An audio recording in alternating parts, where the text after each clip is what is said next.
Breath. We got. Is that what you were worried about there? All right, we'll take care of that. Oh, score over in the soccer game. I believe the score is now Austin 1, Mexico City 0.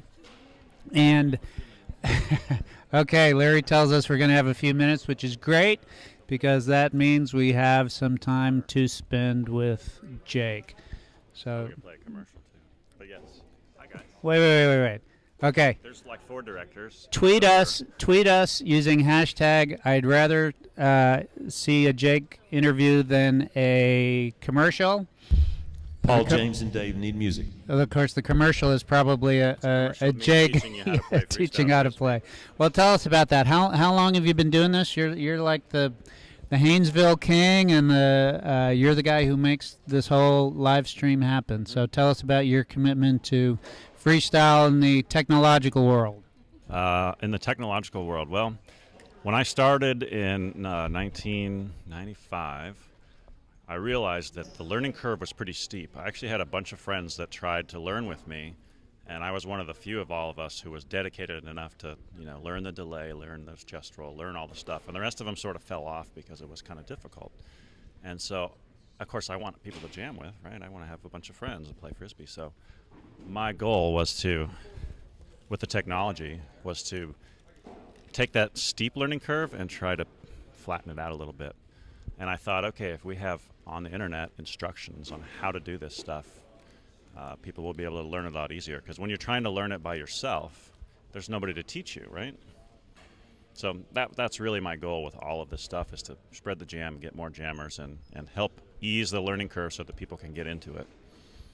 That's great. So have you heard from anybody who had no prior experience and saw some of your videos and maybe on the verge of getting ready to join some tournaments? So recently I haven't heard as much, but in the early thousands, maybe mid 2000s, one of the particular guys is Fabio Sana, who's now one of the best players in the world.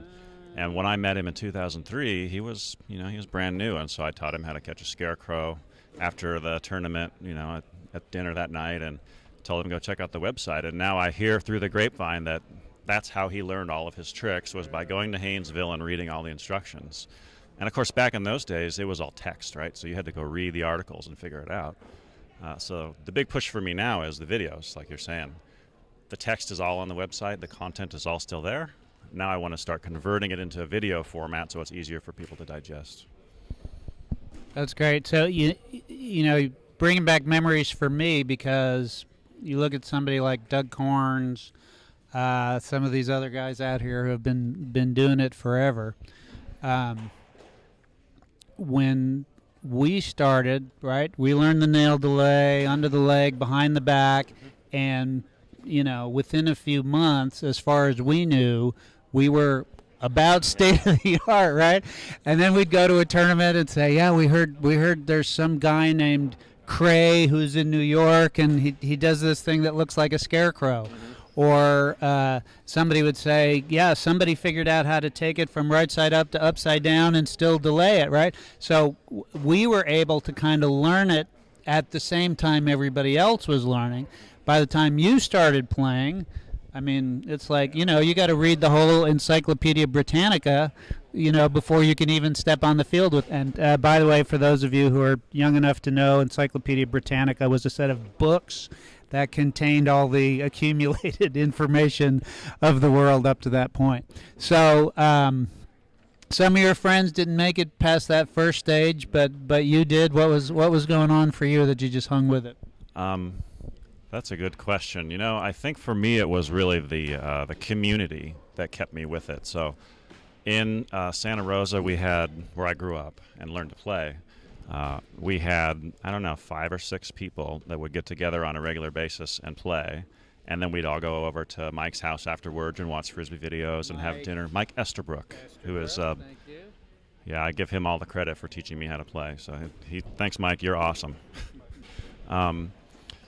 And then once a month we would drive to San Francisco and we'd see Tom Leitner and Doug Corns and and Keith Armstrong, and it was like this whole other community. And then we go hang out with them afterwards, and they just all these people became my really close friends. And in fact, my first real trip on my own without my family as a kind of a 20-something, I was probably 20, I think, was going to Hawaii for the World Championships. It's like, oh my goodness, Hawaii is so far away. How can I do this? But because I had my whole friends with me, it was really easy. So community, I would say, is what held me to the sport. Well, you're at least the third person who's really brought that out to me this weekend. Dave Murphy just told us, that's why he's here. One of the other guys I talked to off camera will protect his anonymity just in case, who said, this is my family. These are the people I want to be with. So tell us what the next generation is like in Portland. You got some younger players coming up? We have one player in particular. Her name's Megan, and she works with Matt, and so she says, "Hey Matt, what's this freestyle frisbee thing that you're always talking about?"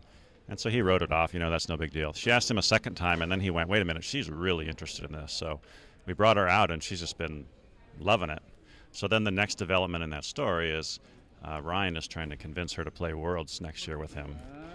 And that has gotten her to change. I'm just going to come out and play with you guys to I need to practice. And all of a sudden she's getting a lot better. So look out, Megan's coming.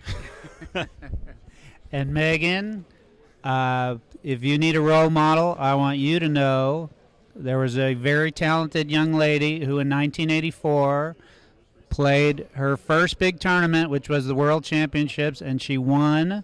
Her name was Gina Sample. Gina, if you're out there, sending you lots of love. And it is possible to go from unknown to world champion if you have the skill and the people helping you along. So, Jake, thank you so much. Thank you very much. Can I say a couple thank yous really quick? Please do. I just want to say thank you to the PDGA for posting the article on your website, and also for WIFDIF for posting the plug on Facebook. That's really awesome to promote the stream for us.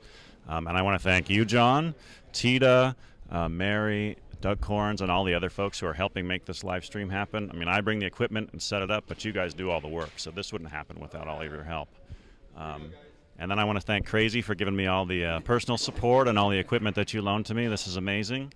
And I know I'm forgetting people, but just thanks everyone who's contributed to make this live stream happen, and let's go spread the jam. Thanks a lot. You're awesome, Jake. Jake is awesome. He's getting some love from Doug and Larry over there. So we're just about ready to go with the co-op finals, and believe me,